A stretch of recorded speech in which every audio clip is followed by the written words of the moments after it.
Ah, London. What a town. History around every corner, and a tourist photographing it. Pubs serving up a pint and a smile. All that music, theatre and art. And multiculturalism. And the world's oldest underground, the Tube. The class of cities, really. Top shelf stuff. Only took 12,000 years to build it up, and one night to tear it all down.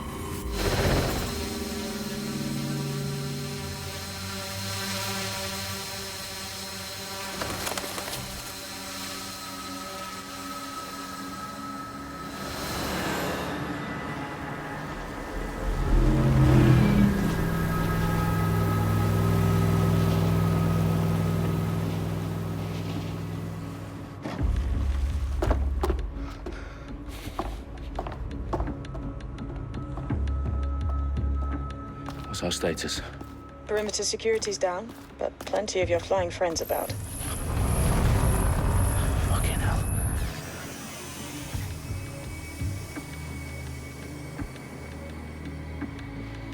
Dalton, no time to waste. Yes, ma'am.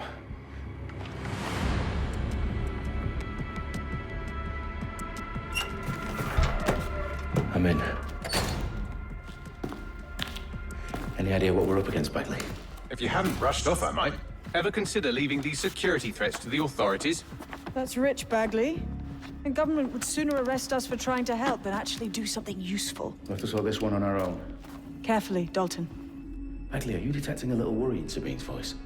Brilliant. Asking the computer about feelings. This explains so much. Shut it, you two, and get to work. There she is.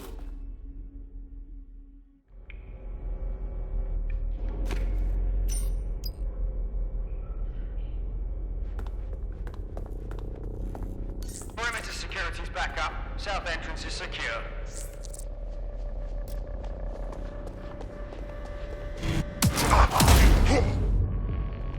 That hurt you more than it hurt me.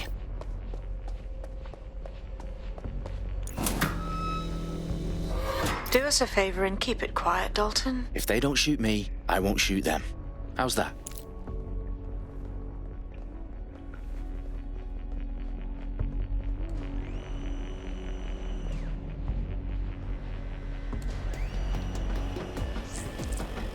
The eyes and cross the T's, lads. Top of that. Tick-tock.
They've got loads of DedSec gear down here. Now why do you suppose that is? What? How did they get their hands on it? I don't know. But someone wants to make it look like DedSec was here. Shit. You need to proceed with extreme caution, Dalton. Who are these men in black anyway? Nothing identifying. I suspect that's by design.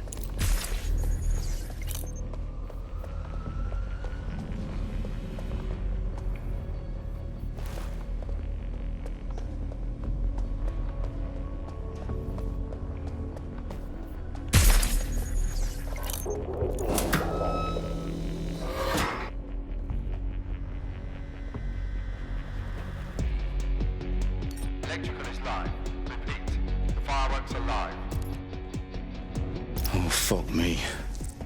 The entire place is rigged to blow. Jesus, those canisters. Bagley, is that... RDX nitrogen, enough to level Parliament. Can you locate a detonator, Bagley? Not exactly, but there's a device streaming a fuckload of encrypted data from the floor above you. Yeah, that fits the bill. On my way.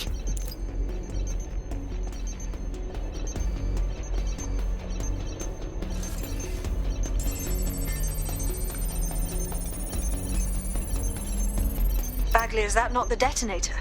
No, but it's a transmitter sending a signal to a device on the floor above us. Safe to assume that would be the detonator we're looking for.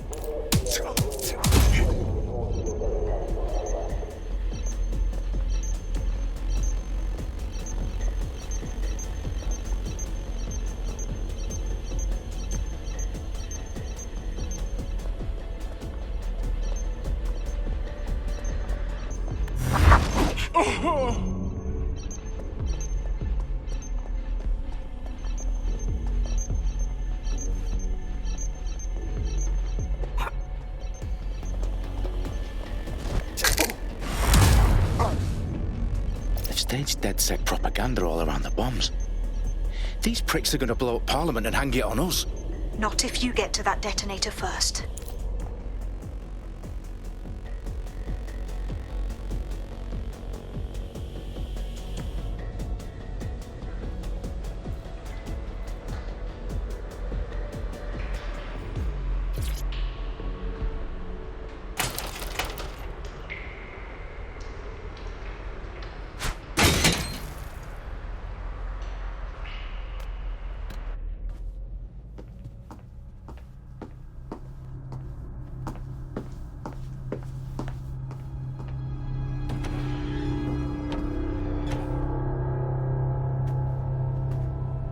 In the House of Commons. Whoever these men in black are, they've got brass bollocks to set up in the centre of government.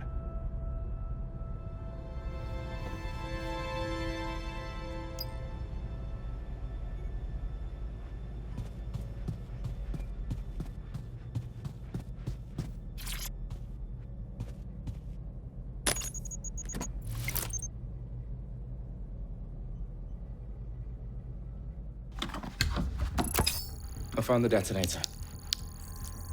And it's definitely live. Bagley, I'm gonna need some help with this. Yes, you are, but sadly I'm locked out. Fuck. We don't have a chance without Bagley. Wait, I might know a workaround. We trained in manual overrides at MI5. You're full of surprises.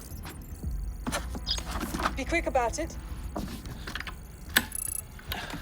All right, Bagley, do your thing. I'm in. And the bombs have just armed themselves. Well, that may complicate matters. Fuck's sake. Can you defuse them or not? Of course I can, but I might also trip another failsafe and vaporize you, so fair warning. Expect this to draw some attention your way, Dalton. Oh, I'm counting on it. Company at our back door. Shit. Dalton, we've got some heat here at HQ. How long's this gonna take, Bagley? Depends how often you interrupt me with questions. All right, everyone. Faces on, guns out. It's about to get real. Fuck.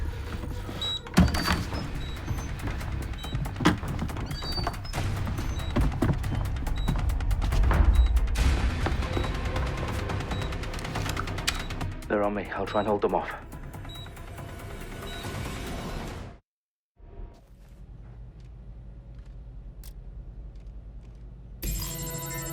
Gone far.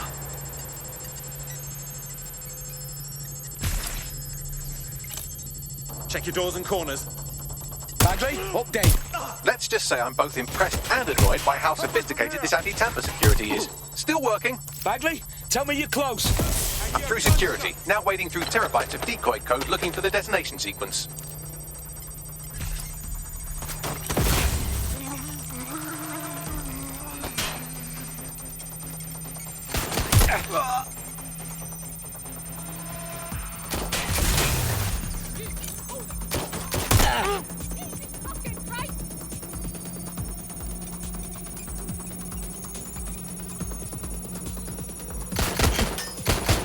Suspect is injured!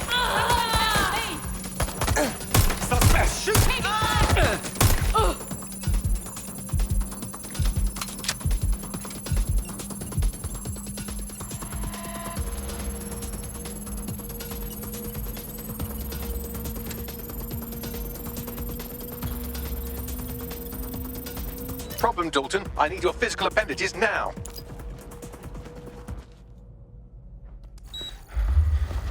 What's wrong? There are 3 slots on the left. One of them is the receiver. You need to pull the controller wire. Are you fucking kidding me? No, I'm fucking not. Pull the wire. If this gets me blown up...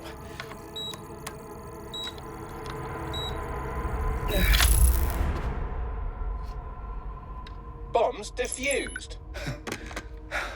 See? That wasn't so bad, was it? Bagley, you bastard. You nearly gave me a bloody heart attack then.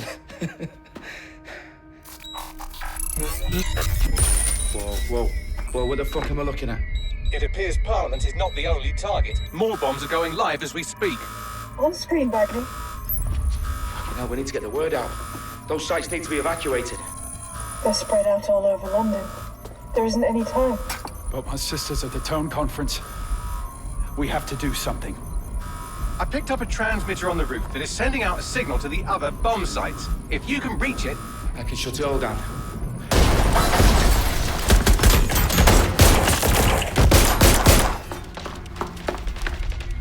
Sabine! Fuck! Dalton, we're breached! Go! The roof!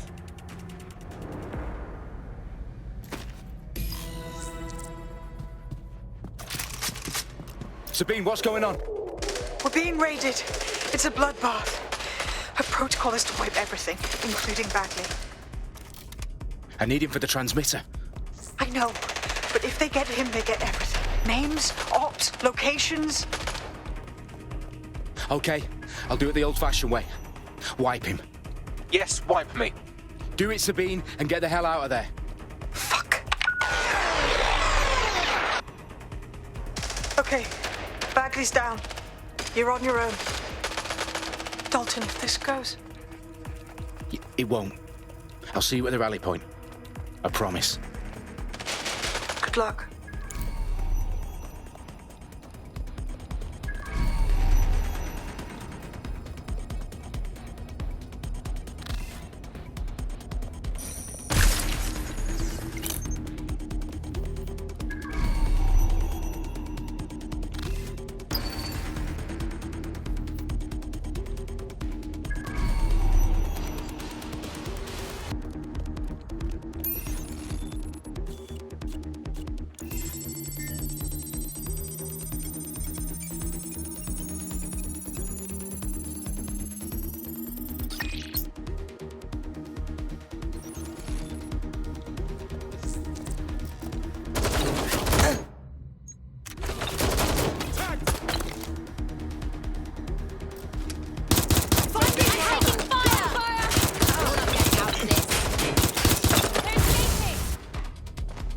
I need urgent backup now!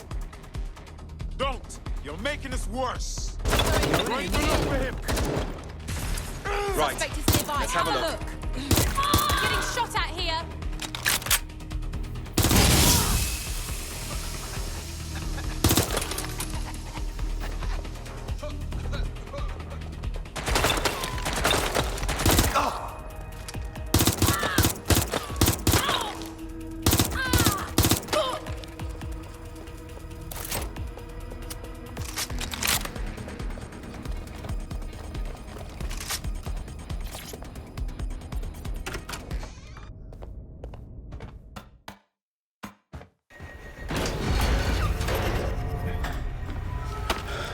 Where are you?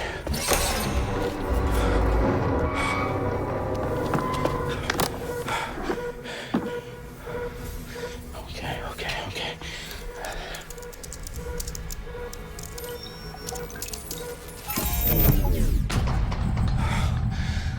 Bingo.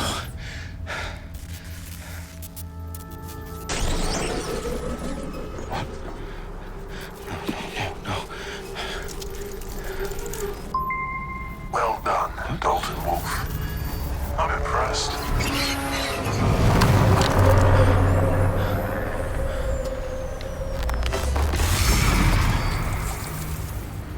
The fuck are you? Oh, you still think you're here to save London? I'm afraid that's not going to happen. You're here to help us with some important work. Important work. Killing thousands of... Exactly. To save the world. You do know Londoners have died before, hmm? The plague, the Great Fire, the Blitz. It's not much fun. But destruction is always the cure. And it begins today. 0 day.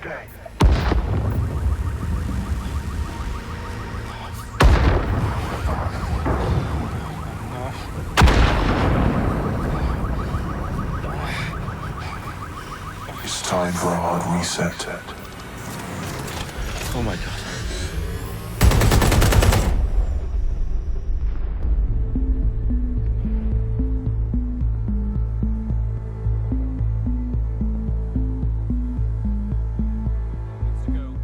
Explosions devastated 3 sites in London. Authorities are asking residents to remain in their homes as the situation continues to develop. We have received no official casualty total, but it is expected. Mourners gathered for a series of candlelight vigils that brought closure to thousands of families and indeed to an entire city. London is now laser-focused. Today at 10 Downing Street, when Nigel Cass, CEO of private military company Albion, received a mandate to secure London. Cass has vowed to hunt down DedSec. Terrorist responses may of force. Albion used cutting-edge artificial intelligence systems and autonomous drones to capture the remaining members of DedSec. A stark warning to would-be insurgents. Top corporations are posting record profits due to increased efficiencies in production and distribution, enabled by the use of technologies initially developed and approved for security purposes. Cleanup as crime numbers take a dive.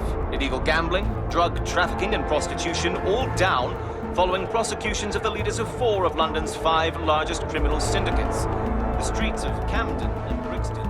Reminding Londoners, as Albion's mandate is extended indefinitely by the government, life finally begins to return to normal. Curfews and travel restrictions have been lifted in all boroughs, thanks to the deployment. News outlets, reports of rioting in Trafalgar Square have been greatly exaggerated, possibly by foreign meddlers pushing a false narrative through social media. Albion is in complete control of a few reprimand the public about the circulation of fake news, conspiracy theories persisting in dark corners of the internet that terrorist group DedSec were framed for the bombings have been roundly rejected. Our own reporters could not find a single Londoner willing to expound those theories on camera. The facts simply don't support any other story.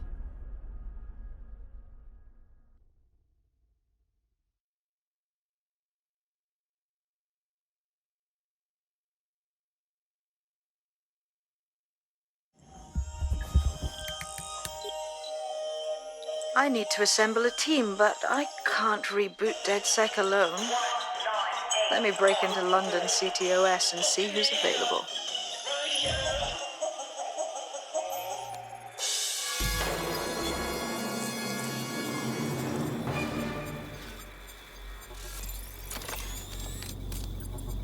I'm Claire Waters, and we've been discussing the hacktivist, now alleged terrorist group, DedSec, on this week's Buccaneer Radio.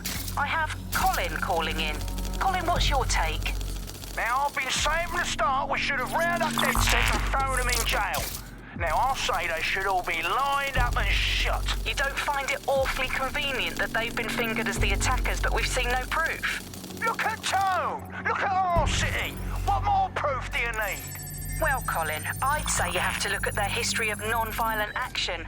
Albion's put more civilians in the hospital in the past few months than DedSec ever has. I smell a scapegoat. Now I have Emily calling in. Emily, what's your take? You're absolutely right, Claire. The government's just framing DedSec because they want to make it seem like they have this under control. They probably have no clue who was behind the bombings. But that doesn't look good on the news, does it? DedSec's been a thorn in their side. Who better to pin it on? Angie, I have you next. What do you make of all this? I think, if anything, DedSec showed their true colors. It's terrifying to think we harbored such a dangerous element for years.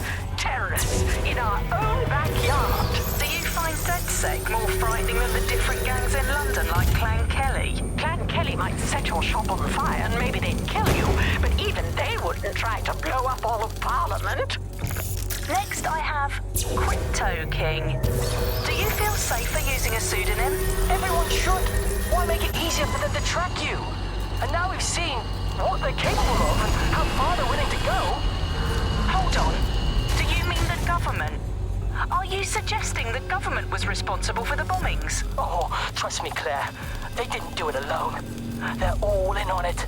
The government, Albion, Sirs, Bloom, Sky Bloody Larson, and all the way up to Downing Street. They want to keep us scared, harness us with mind control, suck every last ounce of usefulness out of us, and even in death they'll sell off our bodies. And what do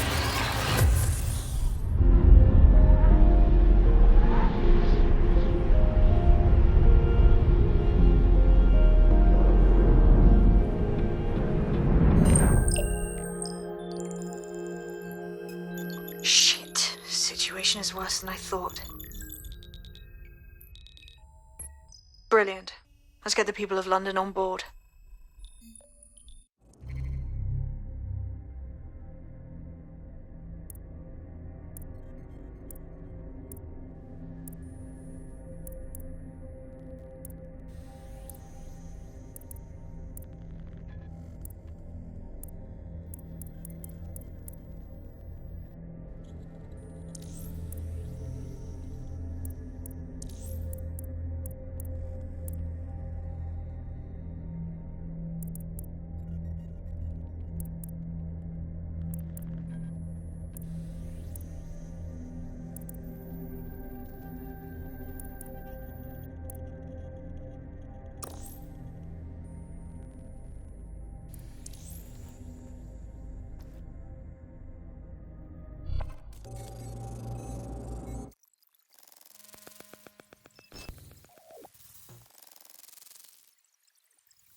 Glad to see you're alive. If you're still committed to the cause, DedSec needs you. I'll send you the coordinates to our last safe house. Meet me there. Fine.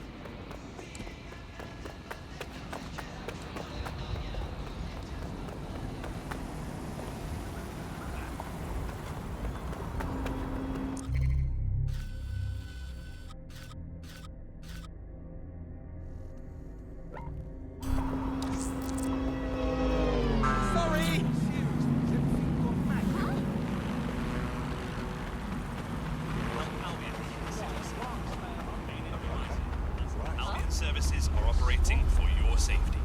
Please comply with any and all directives.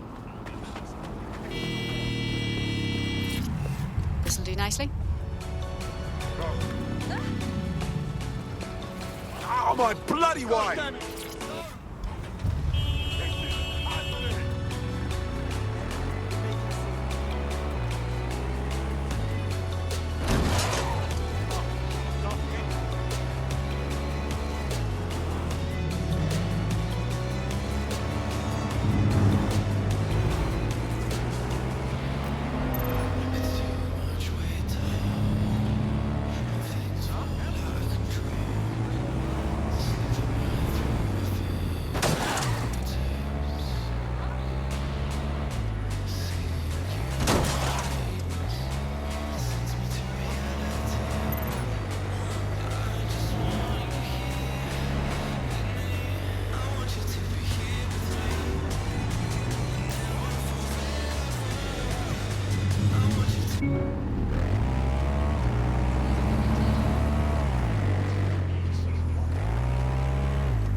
I've downloaded a patch to your optics so you can access our security system.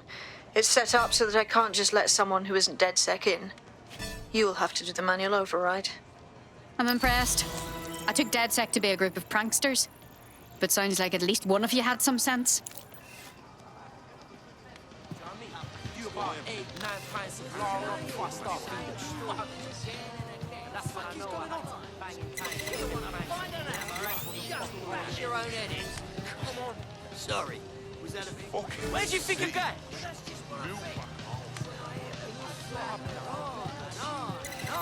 And that's why I walk. Not that way on purpose.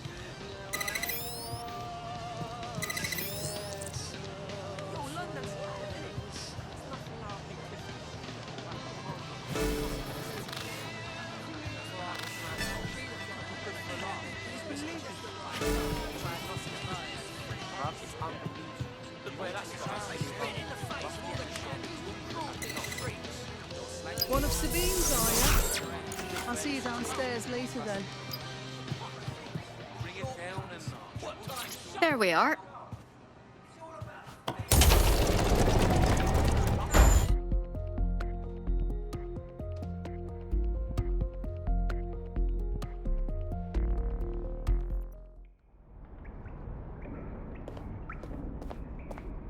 Christ, it's dark. Better get the power back on. Coming up in today's episode of The Upload, we're talking about how Bagley managed to conquer London. Pretty much my favourite topic. I could talk for hours about the rise of the AI system. It's easy to forget about its origins. It's so present everywhere we go now. Bagley just kind of blends into the background. Bagley is the service AI that's present in every optic device. Whether you're using the optic, Bagley will be there. The AI is streamed to your optic from Bloom's central command center, and it was first created by Sky Larson, our tech hero, as part of her techno-utopian idea for the world. Why do you think it grew so quickly? In my mind, it's no surprise that Bagley became so popular. It's funny, useful, fast. It's a great companion and really just makes life so much easier. I mean, when you look back at all the service AIs that used to exist, they just can't compete. When you ask Bagley anything, there's a quick answer and loads of information available to you. One day, I let Bagley answer all of my messages for a whole 24 hours and no one even noticed the difference. The other competitors really just couldn't compete with Bagley. Their answers were so much worse, they didn't understand anything, and Bagley pretty much gets everything right first time. Do you have any idea why Bagley really beat all the competition? Well, it's really the data, isn't it? Ever since Broker hooked up with Bloom, that's when things changed. And really, that's not actually that great. Bloom has data on everybody. They collect information about everything you're doing across the web through your optic headset. Isn't the AI only good because of Bloom surveillance? Well, I suppose so, but I'd prefer not to talk about that side of things. Bagley is so special because it's been trained on this huge cache of information. That's how these AI systems work. Or at least used to work. I mean, we don't really know that much about the latest version because there's so much secrecy around the tech. But they're given this huge amount of training data. It's basically a huge database that's used to teach the AI about patterns in behavior. You know, so if you always travel the same way to your house, it can predict when you're going to go and get a self-driving car ready for you before you even ask for it. That's pretty terrifying. In some ways, I don't want this data to drive my life. It understands too much at times. Have you heard some of the rumors around the hacked version of Bagley? I've heard mutterings, yes. I've heard it's been used by DedSec. I wouldn't put it past them. It's pretty well known that they're not fans of Bloom. But the idea of a souped-up version of Bagley, given it's already so intelligent, is a bit terrifying. I wonder what they could actually make it do.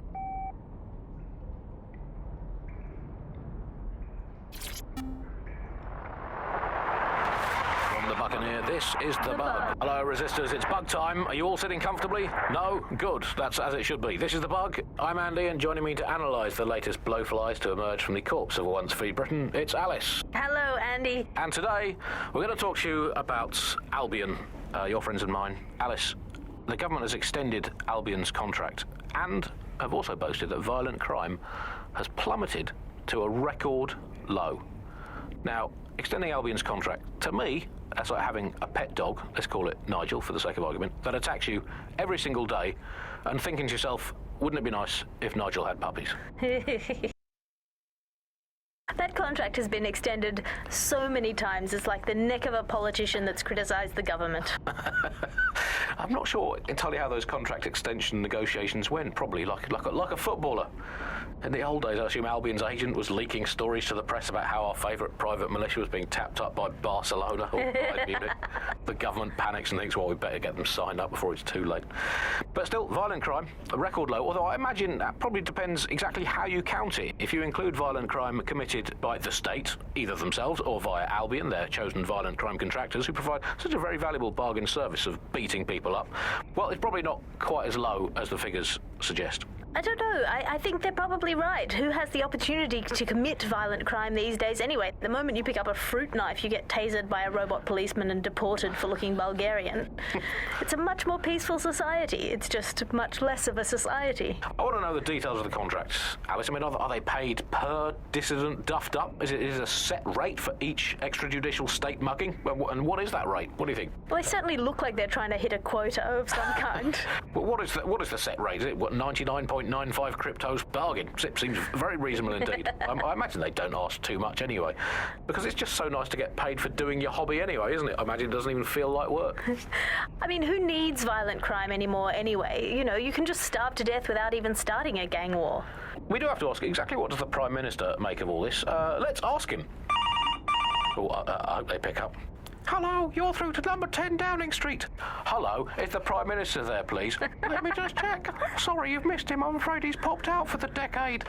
Oh, never mind. Is there anyone else I can talk to? Yes, of course. There's a shady cabal of vested interests who control him and prop him up in power.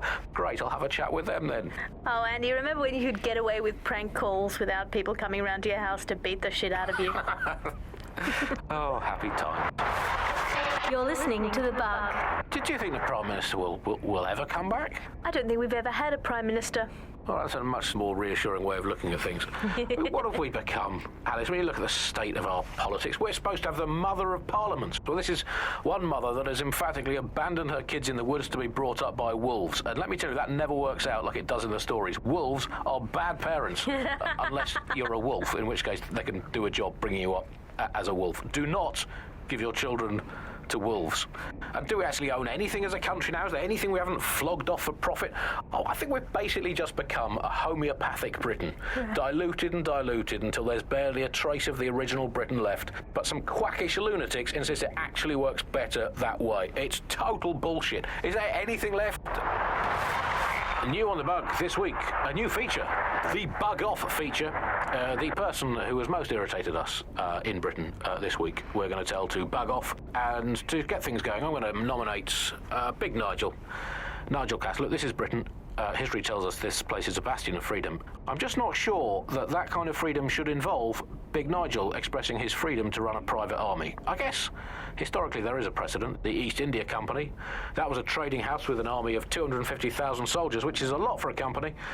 The Bug PLC has Alice with a water pistol, but crucially, compared with Albion, the East India Company didn't operate its 250,000 strong army in London.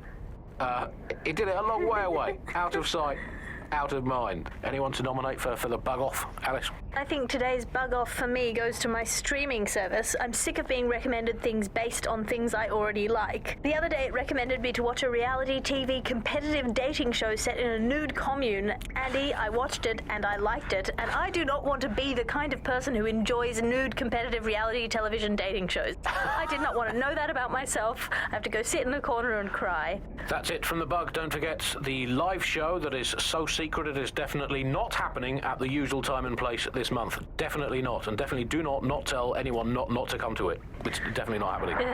Usual time and place. Bye-bye.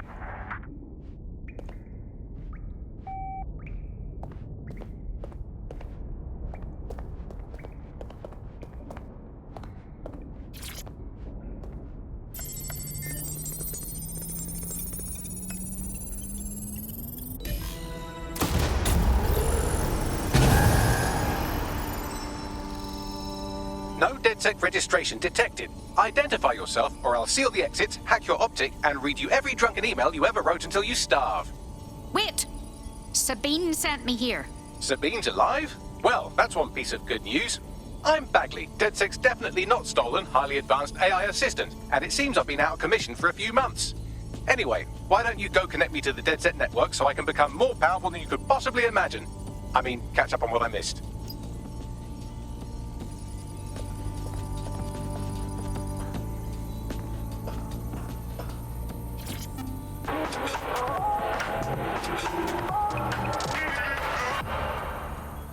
This is London Calling. You're here with me, Tash, on Buccaneer, your source for what they don't want you to know.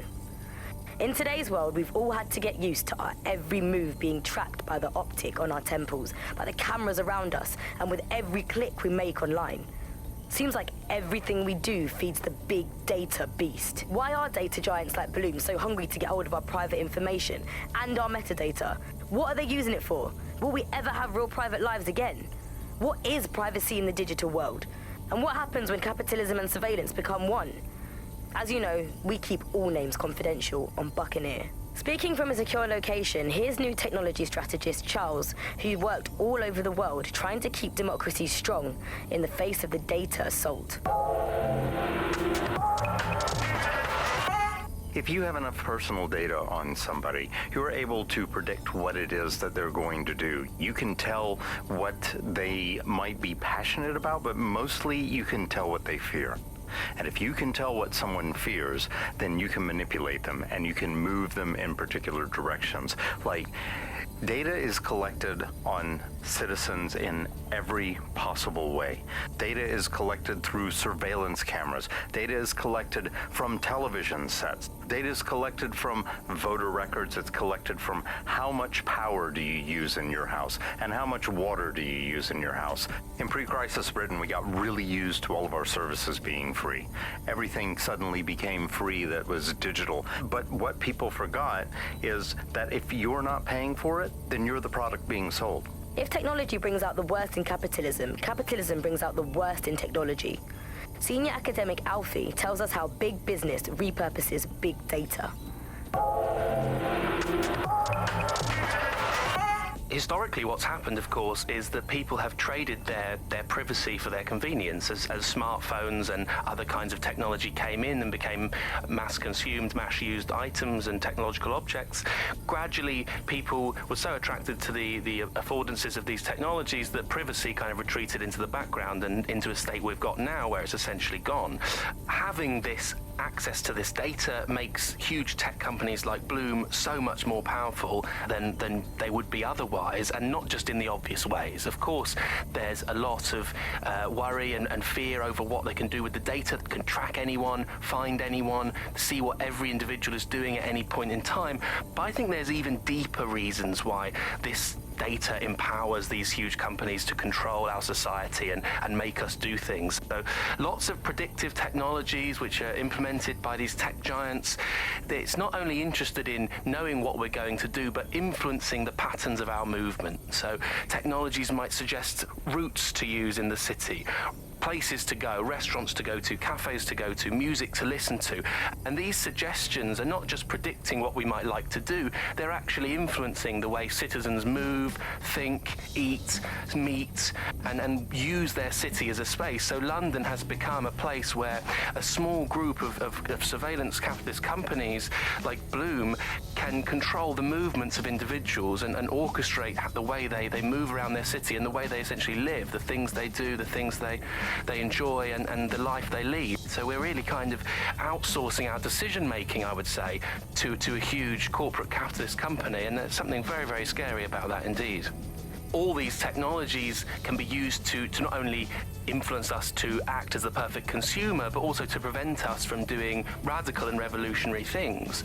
So technologies in foreign nations that have been used are things like heat map features which show where populations are gathering. In-game rewards can be offered to people to take different routes, things like that. Traffic data can be manipulated to prevent people gathering and protesting, as has happened in some of the authoritarian regimes across the world recently. So what we're looking at is not only a set of technologies which make people behave as ideal consumers, but ones which actually can be put to use to prevent radical and disruptive behavior in the city, which limits the power of any kind of revolutionary force. So if you thought you had a private life, get used to it. You don't. And we're not going to reclaim our lives without a fight. I'm Tash, and you've been listening to Buccaneer, keeping the resistance informed. Keep listening, keep fighting, and remember, nobody owns you but you.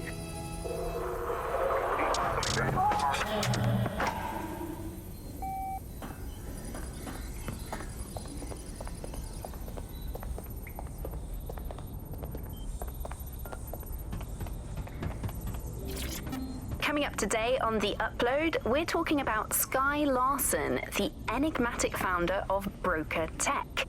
Everyone knows her name, but no one knows too much about her. And we only really see her these days as a hologram. She was pretty young when she launched Broker Tech, the company that is best known for introducing Bagley to the world. Nowadays, it's hard to remember a world before Bagley. And I think that what Skye Larson's done with Bagley is absolutely incredible. Bagley is the most advanced, significant AI of our time, and it's really blown all the other AIs that were created out of the water. Yeah, I mean, I can't really imagine the optic without it. But what do you know about Skye Larson herself? Not a lot, other than that she's actually pretty incredible. I've followed her work for a long time, and she's always been a pretty private person. I know that she supposedly grew up in the countryside, but there isn't actually that much more we know about her other than this tech that she's put out into the world. I've always found it a bit creepy that she's so obsessed with this idea of transhumanism. Why wouldn't you be? When you've got a mind as amazing as Skye's, why wouldn't you want to take what you've got and actually augment it by working with technology, by improving your physical self, changing your body and the world around you, implementing more technology to extend your life and really sort of extend human capabilities? You sound pretty much in love with Skye Larson, I have to say. I can't comment on that, but I am a big fan of her work. She's been one of these people that has transformed the world around us, and just watching how her mind works from afar is pretty incredible, because some of what the technology she's introduced has changed how we all live our lives, and Bagley has been this really incredible assistance to humanity as a whole. Did I ever tell you that I actually interviewed Skye Larson once? Really? I thought she never spoke to the media or anything. So this was a long time ago, back in the day when she was a little bit more accessible. And she was one of these people that just had an amazing presence. You were inspired by her very being, and she was just incredibly talented and knowledgeable, and one of possibly the best living people that I've ever met. I'm not sure you're being too objective there. I mean, I imagine she's not very likable as a person. She obviously despises humanity in some way. I think she believes that becoming data is preferable to being human. She's one of these people who's extremely methodical in everything that she does, and she does everything to perfection and really tries to change the world around her and make it a better place for us to live in. If you say so.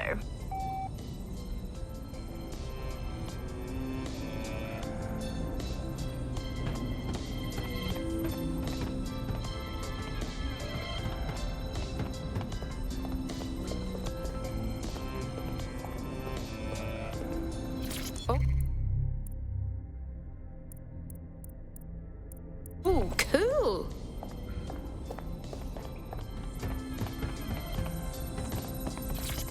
Hello and welcome back to The Upload. In this episode, we're talking about CTOS 3.0, the city operating system that's now powering all of London. For those of you who need reminding, as if anyone does at this point, CTOS was first used in Chicago in 2014 and then San Francisco in 2017 before coming here to London. And every time it's been rolled out, it's been pretty much an unmitigated disaster. For those of you who are listening who are lucky enough not to be here in London's chaotic scenes, it's worth remembering that the telecoms tower is now owned by Bloom. The tower looms over northwest London. It's always been a communications hub, acting as part of the UK's television and communications network, although there's been some secrecy around its use, and now that Bloom owns it, it's only even more secret. Yeah, now everything that's part of Bloom's city surveillance operation is run through the telecoms tower. And I have to say, it looks completely ridiculous. It's got that silly crown thing at the top and all the blue light. What's that even about? What does it do? I don't see that there's any purpose to that at all. It's a blight on the skyline, if you ask me. And it's become the main point of control for millions of people. The system network and Bagley are both operated and streamed from there too. And don't forget about the self-driving cars too. I always thought they were just running on their own. No, CTOS is the big control system behind the cars. There was a point back in the earliest days of self-driving car technology that they operated by themselves. They used to use a series of sensors to see the world around them.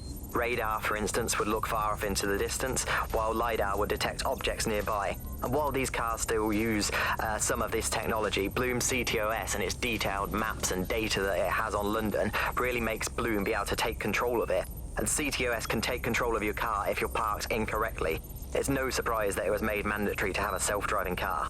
The system is so bad, though. It's so annoying. Whenever I try to use one of the shareable self-driving cars, I always find myself stuck in traffic jams or roadblocks. Not to mention the accidents. I've heard so many stories of cars shunting into the back of others. I think they're worse than human drivers sometimes. The technology was meant to make things better, but Bloom has made it so bad that it just makes London even more chaotic than it was before. I'm giving up on the cars. I'm only using the bikes, which are not self-driving at the moment, at least. And don't even get me started on the data.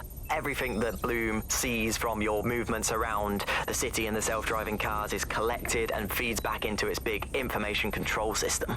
Oh, not you and Bloom and privacy again. You're a broken record. Not as broken as our city's cars.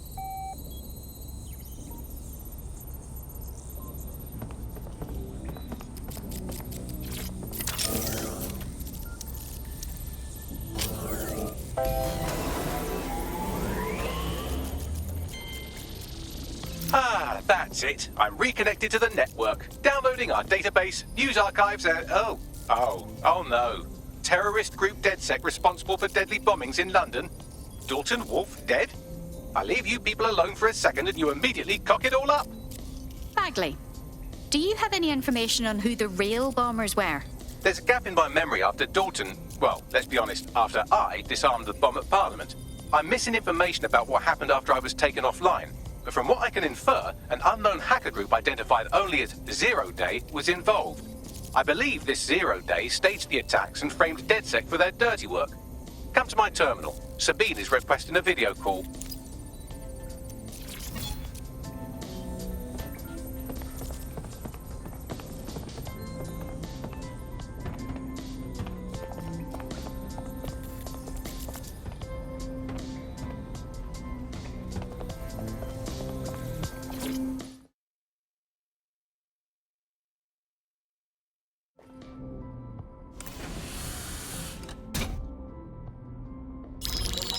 Patching in Sabine Brandt now. I suggest you listen very closely to anything she has to say. There you are. I'm glad you made it.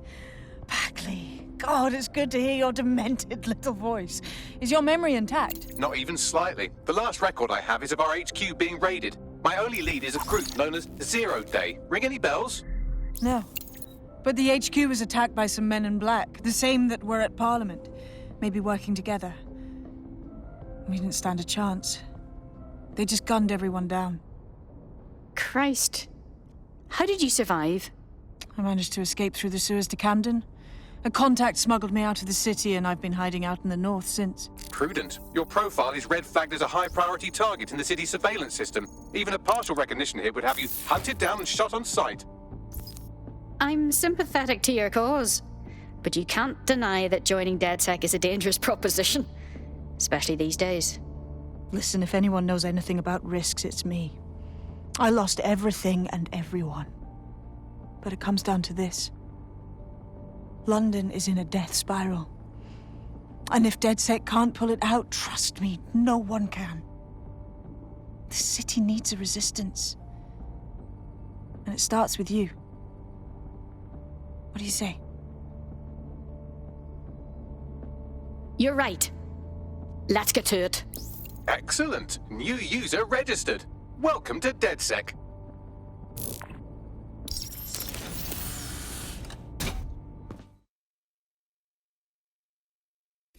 Now, it would be irresponsible of us to release you naked and mewling into the wild.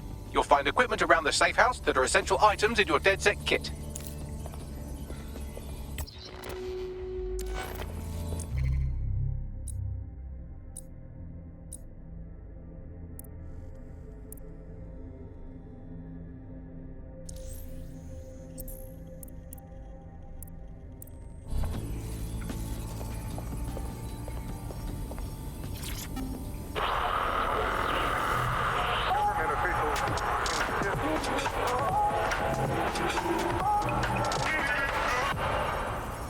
This is London Calling. You're listening to Buccaneer, your pirate podcast source for what they don't want you to know.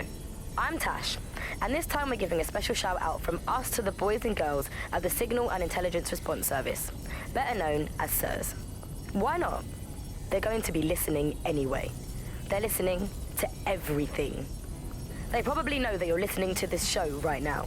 But don't worry, we're not going to say anything bad about a massive, unaccountable spy organization that uses its powers to stifle dissent and shut down free speech.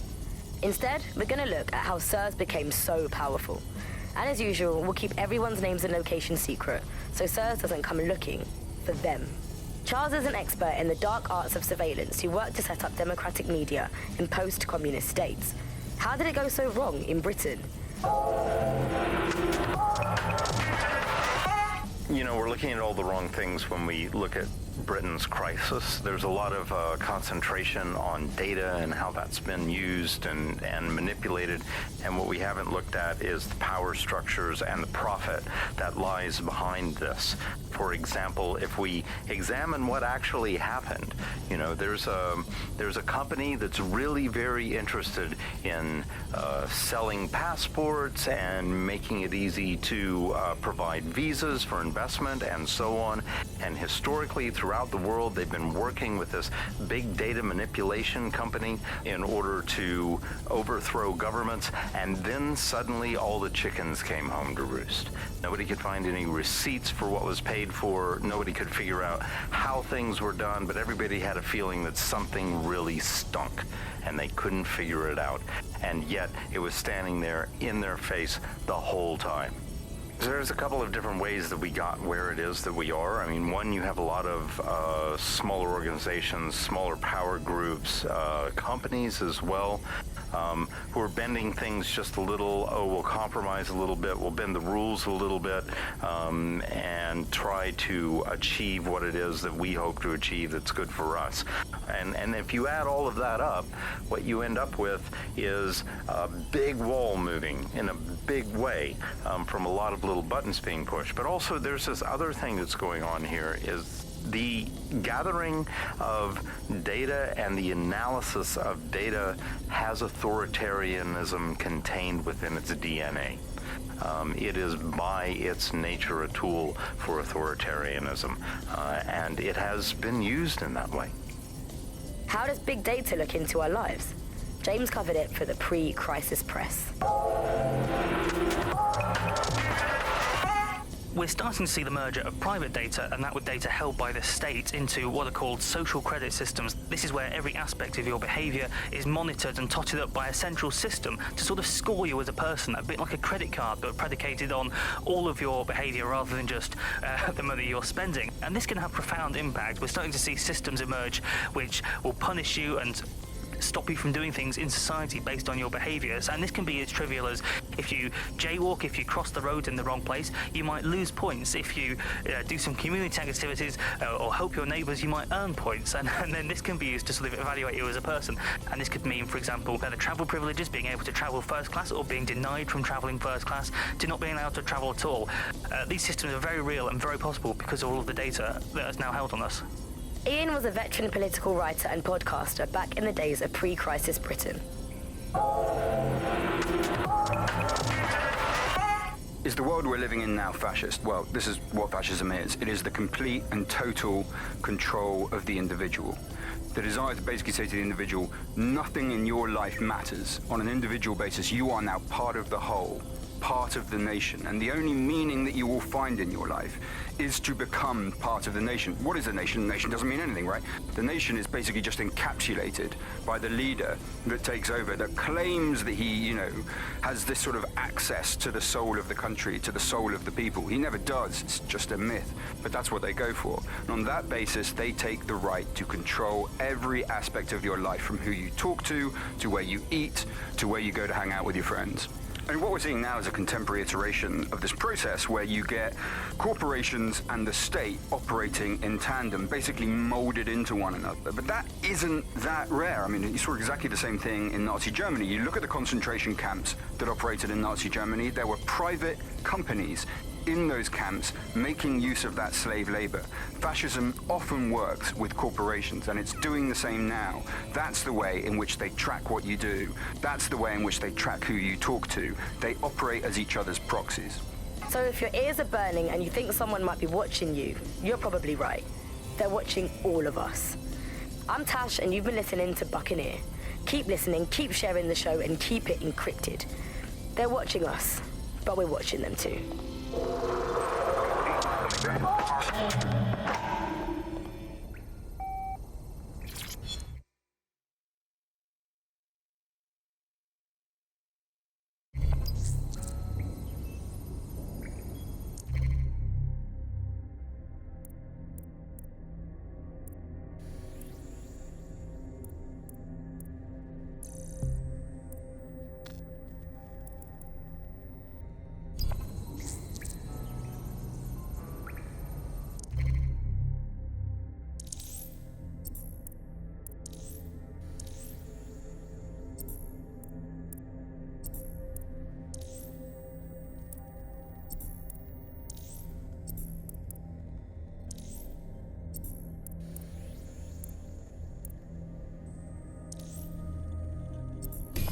We have a sophisticated system for hiding your identity from facial recognition tech. It's called a mask. And while we're here, perhaps we can talk about updating your wardrobe. I mean, look at you. Come on.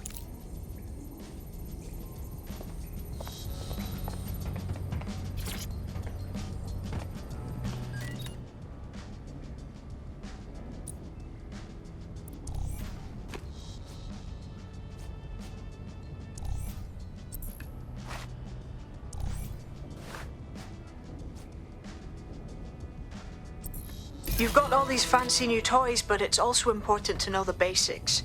You need to learn how to throw a punch and how to take one. Albion will escalate if you come at them with a gun and shoot you down. We want to avoid collateral damage. In DedSec, we try to use guns only as a last resort. Have you already met Connie Robinson? She owns the pub and is an old DedSec contact, not to mention a champion amateur boxer. Go to the practice ring and she'll show you how to stop flinching when someone cocks a punch at you.